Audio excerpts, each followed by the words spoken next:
Aleluia, glória a Deus. Graça e paz, igreja. Amém? Gostaria de compartilhar uma palavra com os irmãos, que está lá em Ezequiel 37. 37, versículo 1 apenas, por enquanto.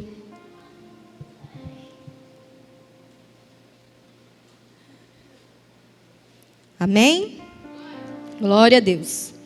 A palavra do Senhor diz assim: eu senti a presença poderosa do Senhor, e o Espírito me levou e me pôs no meio de um vale, onde a terra estava coberta de ossos. Amém? Senhor Jesus, aqui está a tua palavra. Senhor, nesse momento, Senhor, que cale, Senhor, todo eu. Pai querido, que cale, Senhor, todas as vozes contrárias. Mas que o teu Espírito Santo tenha liberdade do nosso meio. Pai querido, que o nosso entendimento, Senhor, esteja aberto, Deus, para receber a revelação da tua palavra. Caia por terra em nome de Jesus todo impedimento, toda distração. Pai querido, mas que nós possamos estar cativos agora, Senhor, a tua palavra. Que nessa noite o Senhor venha nos edificar e que a tua palavra, Senhor, poderosa, venha transformar nossas vidas. Em nome de Jesus. Amém. Glória a Deus. Podeis assentar em nome de Jesus. Amém. Falar igual a Rayane, pregar o quê? Depois de um culto poderoso desse, né? Uma presença poderosa. Mas o Senhor ainda quer continuar falando conosco nessa noite. Amém? Eu gostaria de começar, quando Deus me deu essa palavra, a gente se pergunta assim, mas o Vale de Ossos Secos, né? Quem não já ouviu falar do Vale de Ossos Secos? Mas o Senhor me levou há 2 cenários, eu gostaria de compartilhar com os irmãos. Quem era Ezequiel? Ezequiel, ele era o quê? Um sacerdote que viveu no meio do povo judeu, que foi o quê? Levado cativo para a Babilônia, através de quem? Do rei Nabucodonosor. Ezequiel, ele acompanhou a fase mais crítica daquele povo. Ezequiel, ele foi levantado. Ele tinha uma visão, Ezequiel tinha uma vocação e Ezequiel tinha um ministério. Mas tudo isso estava dentro o quê? Dentro da terra de exílio. E a primeira lição que eu aprendo com Ezequiel é: muitos de nós queremos ser profetas, nós queremos ser bocas de Deus, nós queremos ser usados pelo Senhor, mas quando nós estamos em um cenário que está desconfortável, muitos de nós retrocedemos. Ezequiel, ele foi chamado por Deus diante de um cenário totalmente desfavorável, aonde o povo escolhido, o povo de Deus, estava o quê? Em exílio, tinha sido exilado, estava sendo escravizado. Mas mesmo exilado na Babilônia, Ezequiel, ele não deixou de cumprir o seu chamado. Ezequiel, ele fez aquilo que ele foi chamado a fazer, que era o quê? Que era profetizar. Ele era conhecido como uma atalaia de Deus. O que é ser uma atalaia de Deus? Ele vigiava e ele alertava o povo sobre o perigo. E aí eu também imagino, Ezequiel, ele cuidava do povo, mas a prioridade dele era cuidar das coisas de Deus. Era cuidar da vida dele com Deus. No capítulo 2 e capítulo 3 de Ezequiel, quando Deus fala com ele, Deus fala: levanta, Ezequiel. Levanta e faça isso. Levanta e fala isso. Levanta e veja isso. Quando o Espírito do Senhor vem sobre Ezequiel, ele fala o quê? E me colocou de pé. E uma das lições que eu aprendo com Ezequiel é que um profeta, ele precisa estar rendido aos pés do Senhor. Ezequiel, para ser usado e ousado da forma que ele foi, ele precisou estar o quê? Prostrado. E muitos de nós queremos ser profetas, mas nós não queremos o quê? Se render ao Senhor. A partir do momento que a gente se rende, o Senhor fala: levanta, agora é a hora de você ir. Levanta, agora é a hora de você revelar a palavra que eu tenho colocado na tua boca. Levanta, que agora é o momento que eu vou te usar. Então Ezequiel, ele estava ali em um cenário desfavorável, mas ele estava ali rendido àquilo que o Espírito falava com ele. as revelações que o Senhor trazia para ele, e ele se colocava de pé. Outra coisa, ele era um profeta. O que é ser um profeta de Deus? É ser o representante de Deus aqui na terra. Ezequiel, ele não andava por ele. Ezequiel não andava pela vontade dele, mas ele levava o nome de Deus. Ele era reconhecido por ser o que? Representante de Deus na terra. Ele era um atalaia, como eu acabei de falar para vocês. Ele era responsável de alertar o povo. Olha, vocês estão fazendo o que é mal perante os olhos do Senhor. Vocês não estão cumprindo com os mandamentos de Deus. E outra coisa, qual que era o tema central do ministério de Ezequiel? Eram as revelações o quê? De bênção ou de destruição? Porque nós sabemos que o povo de Deus, eles passaram por alguns exílios, no Egito, na Assíria e na Babilônia. Eles passaram por momentos onde eles foram levados cativos. E Ezequiel, ele vem exatamente em um tempo onde a nação estava rebelde. A palavra fala que o povo dele estava rebelde demais. Quando Deus fala do povo de Israel, que eles estavam rebeldes. E aqui eu entendo, olha o perigo da rebeldia. Da gente estar dentro da igreja, da gente estar debaixo de cobertura de pastores, dos nossos pais espirituais, e a gente andar da nossa forma. E o povo de Israel, ele teve consequências.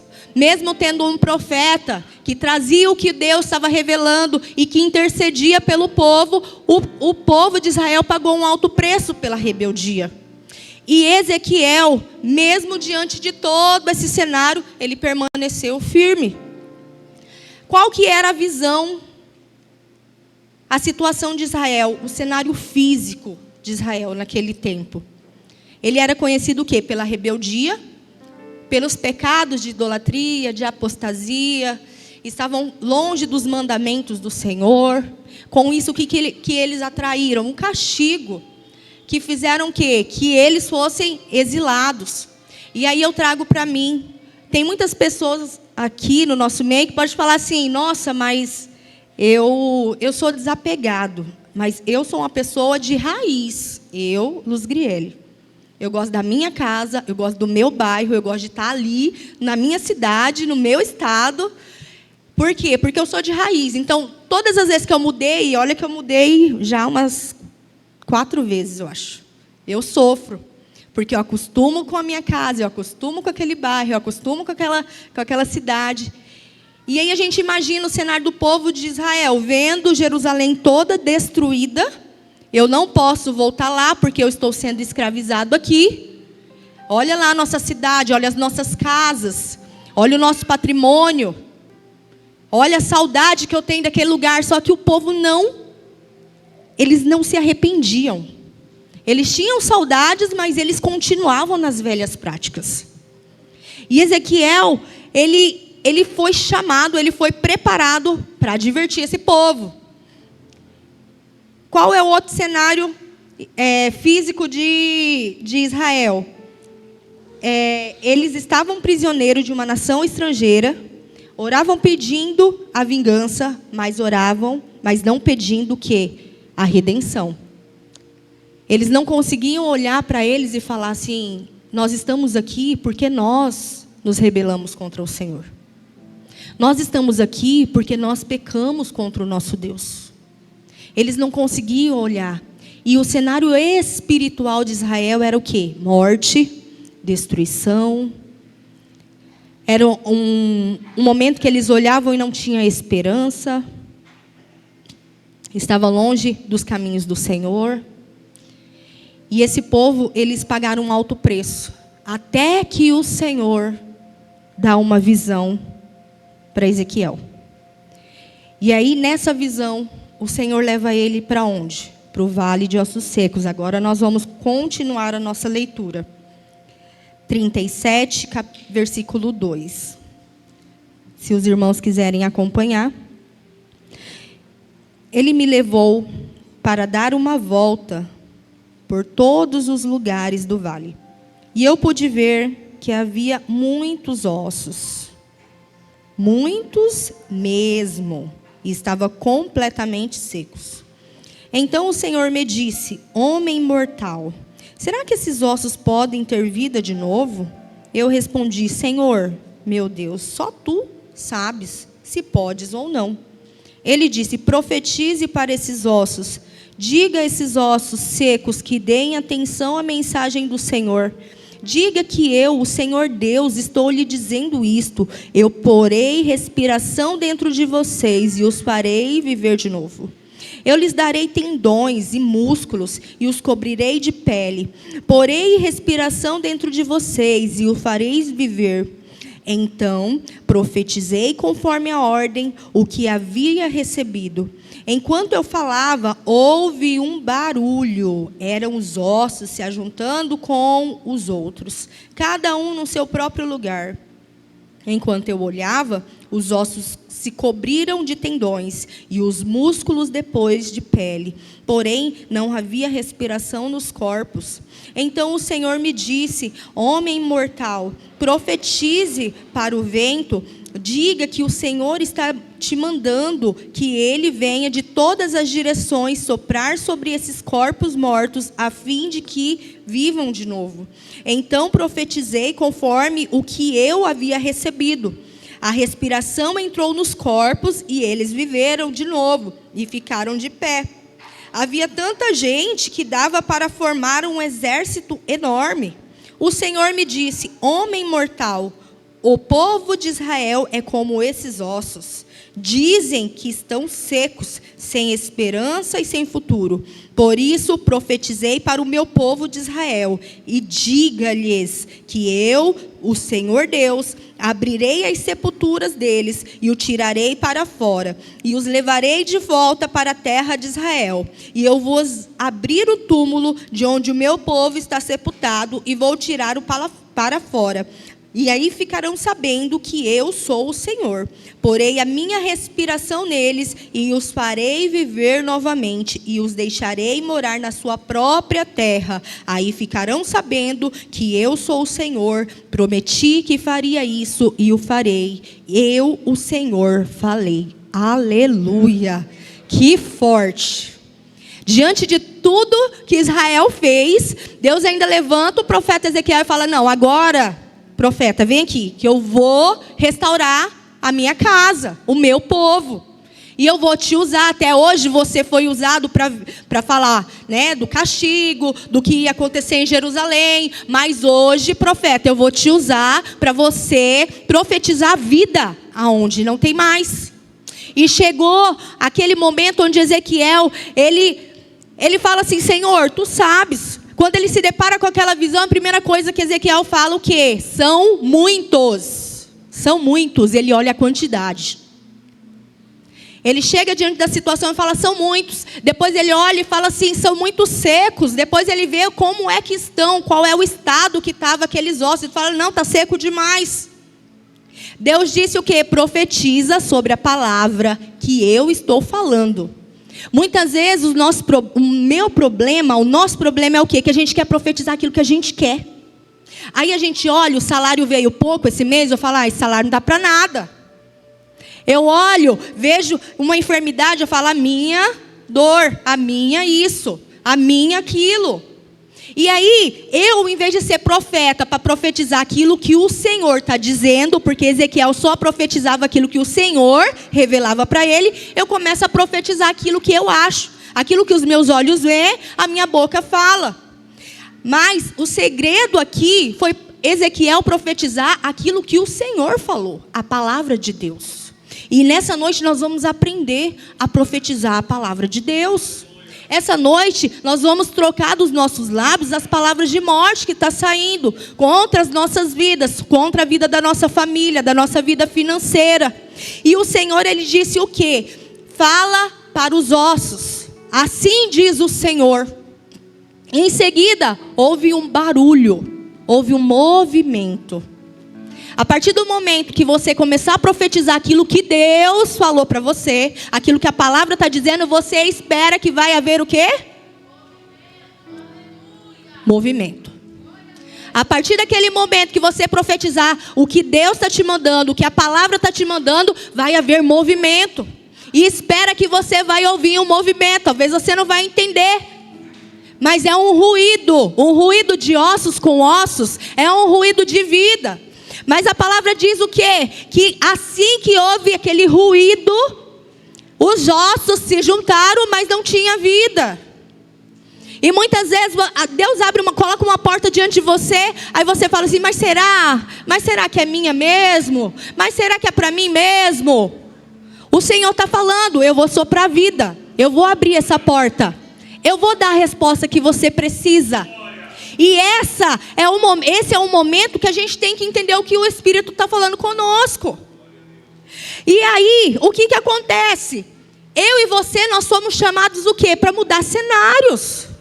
Existem cenários, hoje não é mais Jerusalém, hoje não é mais profeta Ezequiel, hoje é eu, hoje é você. Qual é o cenário de morte? Qual é o cenário da angústia que eu e você nós temos enfrentado? Que cenário de destruição que eu tenho olhado e tenho visto morte, tenho visto desolação, tenho visto ruínas. Que cenário da minha vida? É na minha família? É no meu casamento? É na minha vida financeira? É no meu ministério? Qual é o cenário que até hoje estava sem vida? O que eu podemos diante desse cenário fazer?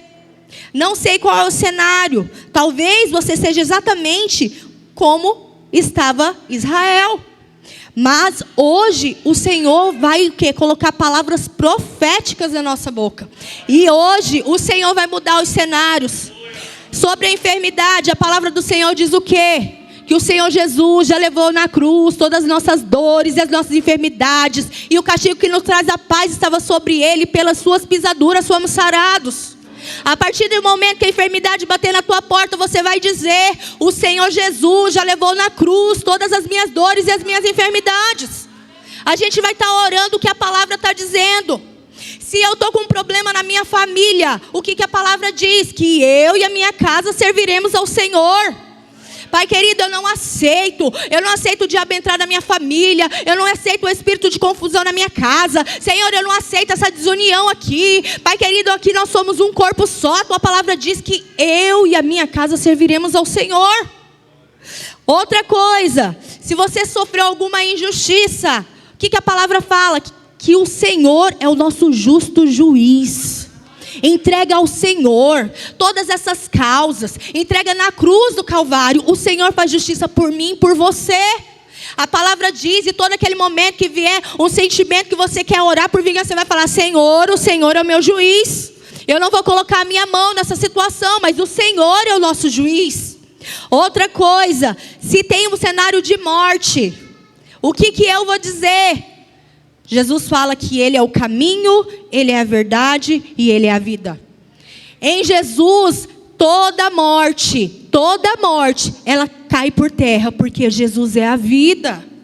Diante de um cenário de morte, eu vou profetizar essa palavra: Jesus é a vida, Jesus é a vida, Jesus é a vida.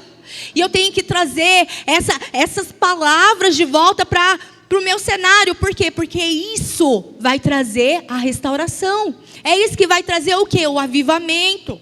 Outra coisa, estou me sentindo rejeitado, abandonado. A palavra do Senhor diz assim: acaso pode uma mãe se esquecer do filho que ainda mama? De forma que se compadeça do filho do seu ventre? Mas ainda que essa mãe viesse a se esquecer desse filho, eu todavia não me esquecerei de ti, diz o Senhor. Todos os momentos que eu me senti rejeitada, abandonada, eu vou falar: Senhor, pode a minha mãe, o meu pai me esquecer, as pessoas podem me esquecer, mas eu sei que o Senhor é comigo, que o Senhor não vai me abandonar, que o Senhor não vai desistir de mim. Não importa o que eu fiz, não importa se o meu pecado foi o pior do que eu já cometi em toda a minha vida, o Senhor nunca vai me abandonar. E eu preciso profetizar essa palavra. Se eu estou passando por lutas, o que eu vou falar? Nesta vida tereis aflições, mas tende bom ânimo. Eu venci o mundo. Todos os momentos que vier uma luta, eu vou falar: Senhor, se o Senhor venceu o mundo, eu vou vencer também. Se o Senhor venceu esse mundo, se o Senhor passou por aqui, se o Senhor não pecou, o Senhor não desistiu, eu vou vencer. Eu preciso do Senhor, mas eu vou vencer. Eu não vou retroceder. Eu não vou desanimar. Eu não vou olhar para trás. Outra coisa, estou me sentindo triste, sozinho. Jesus disse o quê? Que estaria conosco até quando? Até o fim dos séculos. Se eu estou me sentindo sozinha, porque tem aquele dia que a gente se sente só. Tem aquele dia que parece que o céu está de bronze. A minha oração não subiu, mas eu preciso ter convicção. A fé ela é inteligente. Eu preciso ter a fé inteligente de entender assim, não importa se eu estou sentindo ou não, Ele está comigo. Não importa se eu estou vendo ou não, eu sei que Ele é comigo. Não importa se eu ouvir Ele falar comigo ou não, eu sei que Ele está aqui. Isso é fé inteligente. E aí eu não posso deixar que esses sentimentos venham tirar exatamente aquilo, a verdade de Deus sobre a minha vida. Estou me sentindo derrotado. O que a palavra do Senhor diz? Que ao vencedor Ele dará a coroa de vida. No Senhor Ele nos coroa. No Senhor Ele nos levanta. Nós precisamos aprender que nós não estamos aqui em um teatro. A gente está numa guerra. Existem guerras espirituais acontecendo a todo momento. E de repente, assim como Ezequiel, eu estou vivendo um cenário tão desfavorável que eu falo assim, não, deixa eu aqui quietinho, porque a vontade nossa é isso. Mas hoje o Senhor quer dizer para você, se você se prostrar a mim, se você se render a mim, eu vou começar a te encher, vou começar a te dar visões, eu vou começar a te dar revelações, eu vou te mostrar as estratégias que você precisa para você romper, para você chegar do outro lado. Assim como Ezequiel, ele foi ousado e usado, assim o Senhor quer fazer conosco nessa noite. O Senhor quer nos usar, o Senhor quer que nós sejamos ousados, cheios da presença do Espírito Santo. E assim como o profeta, hoje somos nós, diante dessa dificuldade, eu preciso me posicionar e falar, não, Satanás, aqui não, na minha casa não, na minha família não, na minha saúde não, nós estamos em guerra. O Senhor já mandou a revelação da palavra, vai haver vida, vai haver unidade, vai haver cura, vai haver libertação. Mas eu preciso o quê? Tirar das minhas bocas palavras que não estão edificando. Quantas vezes nós temos emprestado a nossa boca? E temos o quê? Deixado palavras vãs sair dela. Quantas vezes nós temos deixado que o diabo usa a nossa vida? Por quê? Porque quando eu deixo o diabo usar a minha vida, eu vou sempre atacar. Eu vou sempre o quê? Pecar contra o Espírito Santo. E cada vez que isso acontece, mais longe do Senhor eu fico. Então que nessa noite nós possamos vigiar a nossa boca. Somos profetas, somos profetisas do Senhor. A minha postura precisa mudar, a minha fala precisa mudar. Eu preciso entender que se o Senhor habita em mim, a minha casa não pode andar de qualquer jeito. A minha vida espiritual não pode andar de qualquer jeito. Eu não posso ser mais ou menos. Eu tenho que estar o que é alinhado à palavra. O Senhor, Ele precisa me usar, mas o Senhor só vai me usar quando eu estiver o quê? Posicionado. Quando eu estiver alinhado à palavra do Senhor. Muitas vezes a gente olha e fala assim, mas isso não tem nada a ver. Mas a palavra é uma legalidade. O que eu tenho proferido, o que eu tenho profetizado sobre essa igreja. Você já parou para pensar? Que palavra de bênção você tem lançado sobre esse ministério, sobre a vida dos nossos pastores? Será que eu tenho conseguido pagar um preço pelo lugar que tem me alimentado? Eu sou profeta, nossa, eu estou ouvindo um movimento meio diferente, eu vou orar, vou interceder, eu vou profetizar, vai cair por terra. E é isso que a gente precisa fazer. Mas muitas vezes a gente está o quê? Ao invés da gente se posicionar como Ezequiel, a gente está ali do outro lado, né? A gente está como o povo de Israel, na rebeldia, na desobediência. Muitas vezes a gente está o quê? Andando conforme a gente quer. E Deus não vai nos usar dessa forma. O que Deus me trouxe nessa noite é falar o quê? Ezequiel, ele pagou um preço para ser o profeta. Porque ele não foi usado de qualquer jeito, ele não foi usado de qualquer forma. Ele se posicionou. A vida existiu, Deus restaurou, Deus cumpriu o que ele prometeu para Israel. Mas existiu alguém que pagou o preço ali, de redenção. E eu e você precisamos pagar esse preço. Eu e você precisamos ser o Ezequiel dessa geração. E entender que o cenário vai mudar. Mas quando eu me posicionar, o cenário vai mudar. Quando eu abrir a minha boca e profetizar a palavra de Deus.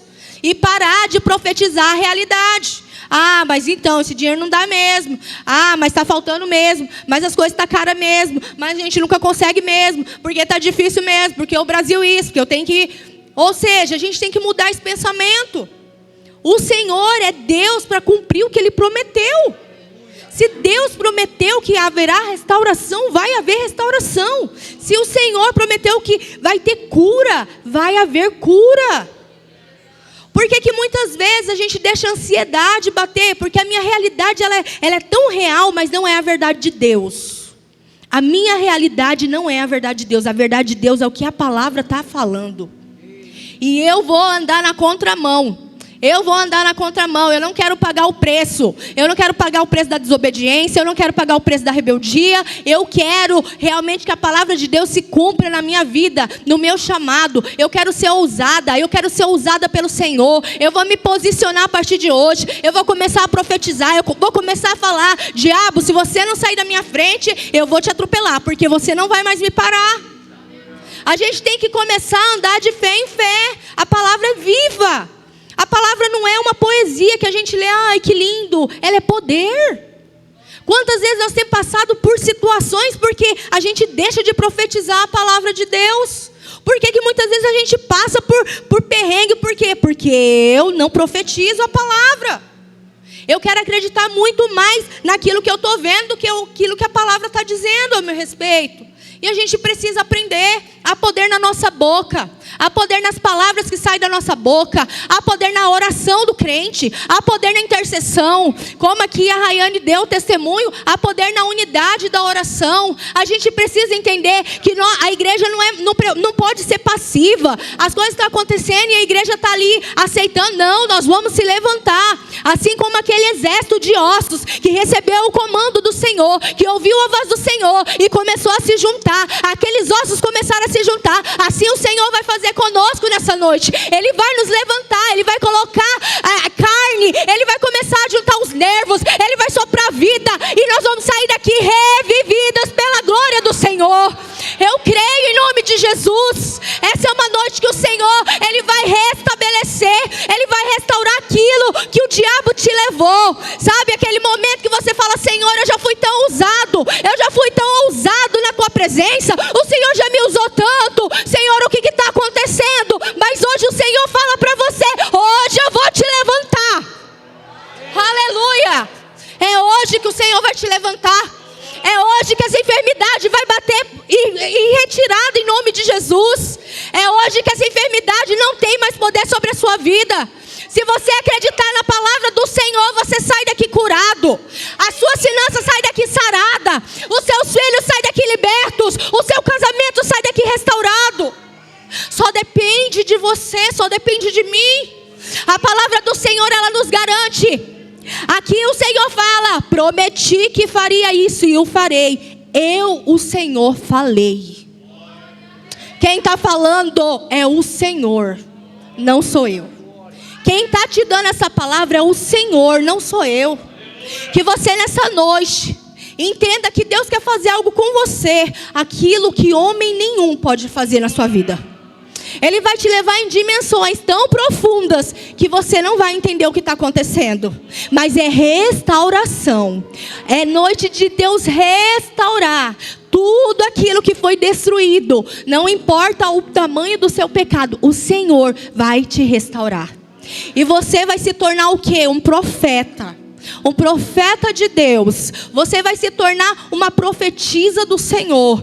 A partir de hoje a sua boca não vai falar mais palavras vãs. Todas as vezes que sair uma palavra, o Espírito Santo vai te tocar e você vai ficar envergonhado. A partir de hoje, Deus vai trocar o seu vocabulário, as palavras que saem da sua boca. E você, a partir de hoje, vai começar a ouvir movimento. Você vai começar a ouvir o movimento. Você vai falar: eu não estou entendendo o que está acontecendo. É os ossos se juntando. E daqui a pouco o Senhor vai profetizar a vida. E aí você vai começar a ver um exército em pé. Aquilo que levantou para te destruir, o Senhor vai te dar autoridade para derrotar serpentes, escorpiões e um exército inteiro que tiver contra você. Porque o Senhor, a partir dessa noite, vai colocar autoridade sobre a sua vida, em nome de Jesus. Amém? Amém? Nós vamos orar agora, em nome de Jesus. E essa noite vai ser um ato profético. É para quem crê, irmãos. Se você acha que para você está tudo bem, amém, glória a Deus. Mas se você entender que a partir dessa noite o Senhor tem algo com você,